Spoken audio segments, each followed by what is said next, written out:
और ट्रम्प जो है मोदी से डरता भी है। एक पॉडकास्ट में उसने ये कह दिया था, एक इंटरव्यू में उसने कह दिया था कि Modi could be a total killer. Modi उन्होंने जाके सौदा कर लिया वहां पर F-35 तैयारों का। अमेरिका इंडिया को सपोर्ट करे तो it is a good thing. दोनों सुपर पावर, वो तो सुपर पावर है ही ना, तो वो तो जिस कंट्री को सपोर्ट करेगा वो और स्ट्रॉन्ग हो जाएगी। डोनाल्ड ट्रम्प जो है वो एक डिफिकल्ट लीडर है, इसमें कोई शक नहीं है। इंडिया कहता है कि मोदी को पता है कि ट्रम्प को कैसे मैनेज करना है। ऊपर से ट्रम्प ने कह दिया कि जी मोदी तो मेरा ग्रेटेस्ट फ्रेंड है, ग्रेट लीडर है। Modi was the first leader जिसको ट्रम्प ने उस वक्त 2017 में व्हाइट हाउस में डिनर दिया था। राइट नाउ तो इंडिया के सारे छक्के लग रहे हैं। वो सारे छक्के इसलिए लग रहे हैं कि इंडिया को जो चाहिए ट्रम्प दे रहा है। और ट्रम्प जो है मोदी से डरता भी है। एक पॉडकास्ट में उसने ये कह दिया था, एक इंटरव्यू में उसने कह दिया था कि Modi could be a total killer.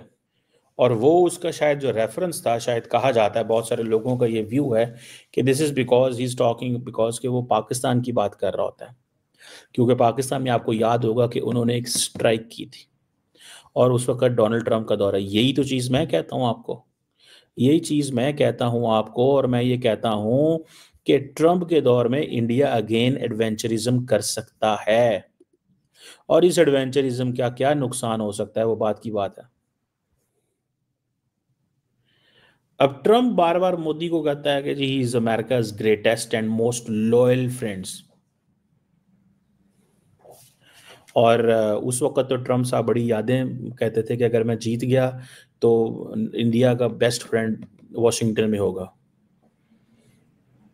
और ये ट्रम्प को बताया गया था कि इंडियन अमेरिकन बड़े स्मार्ट हैं और वो सारे के सारे they can play a role. ऊपर से ट्रम्प ये भी करता है, वो कहता है ये जो खालिस्तानी है इनको भी मैं पकड़ूंगा। वो कहते हैं ठीक है। ऊपर से ट्रम्प ये भी कहा है कि ये जो 26/11 वाले लोग हैं मैं तुम्हें ये भी पकड़ के देता हूँ। इंडियन बड़े खुश हैं यार, ठीक है। सो मुझे ऐसे लगता है कि जो इंडिया की जो प्ले बुक है या इंडिया जिस अंदाज से ट्रम्प को डील कर रहा है, they will get Trump in a right way. कि थोड़ी थोड़ी ट्रम्प की जो वो जिसे कहते हैं ना वो चीज़ें हैं वो करते रहो, ट्रम्प को सपोर्ट करते रहो तो चलता रहेगा। मुझे ऐसे लगता है, what I understand that Pakistan जो है वो ये कंफर्ट जोन नहीं क्रिएट कर सकता जो इंडिया ने की है। उसकी वजह यह है कि ना तो हमारी इतनी लंबी चौड़ी बायलैटरल ट्रेड है, ना हम कोई उस तरह ट्रम्प के हमें ट्रम्प के रडार में फंसाया जा रहा है। और वो कौन फंसाते हैं? या वो इजरायली एक लॉबी है जिसने ये कहा कि जी पाकिस्तान के जो मिसाइल हैं वो अमेरिका तक पहुंच सकते हैं। ज़रा बात सुनिए। या इंडियंस हैं जो कि इस वक्त टोटल सारे के सारे सिस्टम के अंदर मौजूद हैं। इंडिया कहते हैं हम एक सेकुलर कंट्री है, हमारे लिए तमाम मज़ाहिब जो है वो इक्वल है। हम लोग उस बुनियाद पर फैसले नहीं करते हैं, हम हर किसी को आज़ादी देते हैं क्योंकि इंडिया के अंदर रहने वाले इंडियंस हैं, कोई हिंदू मुस्लिम सिख ईसाई नहीं है। दूसरी बात ये नहीं है कि वो टेक ओवर कर लें बांग्लादेश को। अमेरिका ने ऐसा नहीं बोला। हाँ, उन्होंने कहा है कि आप जो करना चाहते हैं आप कर सकते हैं, मैं आप पर यह मुद्दा छोड़ रहा हूँ। तो क्या कहेंगे अब बांग्लादेश का क्या बनेगा? बांग्लादेश को आई थिंक अपने तौर से पूरी कोशिश करनी चाहिए कि वो अपने आप को सिक्योर कर पाए और अपने ही जैसे वो रह रहे थे उस तरह से, मतलब अपनी पॉलिटिक्स को सही करें, अपने एम्पायर को सही करें और कोशिश करें कि वो किसी और के साथ, इंडिया के साथ इतना वो ना अटैच हों। क्योंकि आई थिंक जब कंट्रीज़ मर्ज हो जाती हैं आपस में तो कभी भी उसका रिज़ल्ट जो है वो अच्छा हमने देखा नहीं है। चाहे जो भी पहले कंट्री साथ होती थी उन सब का वो सब अलहदा ही हुई हैं, और फिर जो वो पहले जिसके साथ जैसे चाइना और ताइवान थे, इंडिया और पाकिस्तान थे, रशिया भी किसी कंट्री के साथ पहले एसोसिएटेड था, तो वो एट द एंड वो हमेशा बात ख़राब ही होती है। तो उससे बेहतर है कि आप किसी और के साथ किसी और कंट्री के साथ कि अगर वो कह भी नहीं कि हम सिक्योर हैं, सिक्योर स्टेट हैं और जो भी है, लेकिन आप कहीं पर ऐसे माइनॉरिटी बन के नहीं रह सकते हो, वो बहुत मुश्किल हो जाता है। तो डेफिनेटली इसको नहीं करना चाहिए। देखिए, बांग्लादेश ने हमेशा बोला हम इंडियन सिविलाइजेशन का पार्ट है, वी बिलोंग टू इंडिया। ये बांग्लादेश की हमेशा स्टेटमेंट रही है। बांग्लादेश के इंडिया के साथ इंतहाई अच्छे ताल्लुकात थे कि वो पाकिस्तान को कुछ नहीं समझते थे। तो एकदम से क्या हो गया? उनकी तो आपस में बनती भी बहुत थी, ट्रेड बहुत होती थी, वो इंडिया से एड बहुत लेते थे, इंटरनेट उनको इंडिया सप्लाई करता था, उनको जो एग्रीकल्चर में काफ़ी मदद करता था, वहाँ पर फंडिंग बहुत करता था। तो एकदम से क्या हो गया? और ये नहीं कहा जा रहा कि बांग्लादेश जो है वो इंडिया में मर्ज हो जाए। अगर मर्ज ना भी हो, अगर उस तरह से भी देखे जाए, अगर उनको सपोर्ट भी कर रहे हैं तो वो एक हद होती है ना किसी चीज़ की। इंडिया के साथ तो मैं कहना नहीं चाहती, लेकिन वो जब भी किसी को सपोर्ट करते हैं तो वो एंड पे बीच में उसको छोड़ के चले जाते हैं। किसको छोड़ा? हमें भी उन्होंने छोड़ दिया था। कब? जब हम साथ थे, और मतलब हम तो सही थे ना एक तरह से। उन्होंने तो नहीं कहा था ना कि अलग मुल्क की डिमांड करो, तहरीक तो यहाँ से चली थी ना, मुसलमान खड़े हुए थे ना, उन्होंने तो नहीं कहा था। उसकी भी एक वजह थी ना कि मतलब हमें डिस्क्रिमिनेट किया जा रहा था। हमारी जो रिलीजियस पावर थी, हमारा जो कल्चर था, हम उसको पूरी तरह से एक्सप्रेस नहीं कर पा रहे थे। अगर बांग्लादेशी कहते भी है कि हम इंडियंस के साथ ज़्यादा वो करते हैं, या हम हिंदू हैं या जो भी है, at the end of the day जब दो नेशंस को वो साथ में कर देंगे, क्योंकि देखें जो लोग होते हैं, जो लोग रह रहे होते हैं, उनकी मर्ज़ी तो नहीं पूछी जाती है।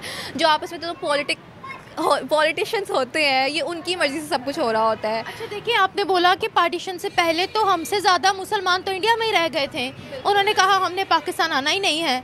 वो तो इस्लाम से प्यार नहीं था, करोड़ों में वहाँ रह गए थे लोग, रहे भी थे, लेकिन बाद में जो हालात हुए थे, जैसे जंगें भी फिर बाद में हुई थी, 1971 में हुई थी, और बाद में जो हुई थी तो वो तो कश्मीर के मुद्दे पर हुई थी ना हमारी, हम दोनों कंट्रीज। कश्मीर का ही आप देख लेंगे, अगर हम कश्मीर में देखें तो वो तो हमसे, जब भी वो नारे लगा रहे होते हैं अपने, तो वो तो यही कहते हैं कि हम तो पाकिस्तान के साथ हैं या पाकिस्तान से एसोसिएशन।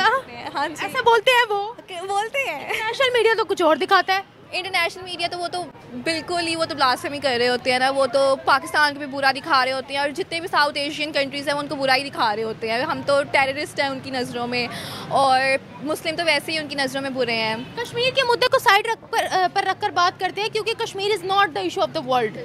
कश्मीर हमारे लिए इशू होगा, वो बाकियों के लिए इशू नहीं है, किसी मुस्लिम कंट्री के लिए भी इशू नहीं है। दुनिया में एक नया वर्ल्ड ऑर्डर शेप ले रहा है, और इस नए वर्ल्ड ऑर्डर में यूरोप की प्रधानता नहीं है बल्कि एशिया की प्रधानता है, और उसमें भी इंडिया टॉप पर दिख रहा है। डोनाल्ड ट्रंप के प्रेसिडेंट बनने के बाद से ही अमेरिका और इंडिया के जो रिलेशनशिप हैं वो वापस से पटरी पर आते नजर आ रहे हैं। और क्योंकि डोनाल्ड ट्रंप इंटरनल सिक्योरिटी और नेशनलिज्म के जो इत्तेहादी हैं उनको सपोर्ट करते हैं, इसीलिए उनका ऐसा मानना है कि हर देश को अपनी सिक्योरिटी को टॉप पर रखना चाहिए। तो Donald Trump make America great again का नारा देकर चुनाव जीते हैं, और बहुत ही नेशनलिस्टिक लीडर हैं, जिस तरह से prime minister Modi nationalistic leader हैं। और जब इस चीज़ को लेकर प्राइम मिनिस्टर मोदी एक कड़ा स्टांस लेते हैं कि अगर किसी ने भी भारत की इंटरनल सिक्योरिटी को खतरा पहुंचाया तो उसका मुंह तोड़ जवाब मिलेगा। और इसका एक एग्जाम्पल है बालाकोट एयर स्ट्राइक। उस वक्त अमेरिका में डोनाल्ड ट्रंप की सरकार थी, और अमेरिका से किसी भी प्रकार का रेजिस्टेंस नहीं आया था। अमेरिका का मानना ये था कि भारत के अंदर अगर पाकिस्तान आतंकी गतिविधियां करता है तो उन्हें पूरा हक है अपना रक्षा करने की और पाकिस्तान को मुंह तोड़ जवाब देने की। और अब क्योंकि वापस से डोनाल्ड ट्रंप की सरकार आ गई है, इसीलिए पाकिस्तान काफ़ी डरा हुआ नज़र आ रहा है। उन्होंने अभी से ही कहना शुरू कर दिया है कि इंडिया हमारे खिलाफ कुछ एडवेंचरिज्म करेगा, और उसका रीज़न ये है कि कश्मीर के अंदर वापस से इंसर्जेंसी और टेररिज्म काफ़ी बढ़ने लगा है। और उसका रीज़न यही है क्योंकि कश्मीर का जो नैरेटिव है पाकिस्तान पूरी तरह से हार चुका है, और इसी वजह से जिस तरह दीपक आखिरी समय में फड़फड़ाता है उसी तरह पाकिस्तान भी फड़फड़ा रहा है। और आने वाले समय में पूरी प्रोबेबिलिटी है कि पाकिस्तान कोई आतंकी गतिविधि को भारत के अंदर अंजाम दे सकता है, लेकिन अगर वो ऐसा करेगा तो भारत पहले से भी ज़्यादा मुंह तोड़ जवाब देगा, जिसको पाकिस्तान शायद सह भी नहीं पाएगा। और क्योंकि अमेरिका में एक ऐसी सरकार है जो प्रो इंडिया है, तो पाकिस्तान किसी भी प्रकार का रिटेलिएशन भी नहीं कर पाएगा, और इसीलिए पाकिस्तान नर्वस नज़र आ रहा है।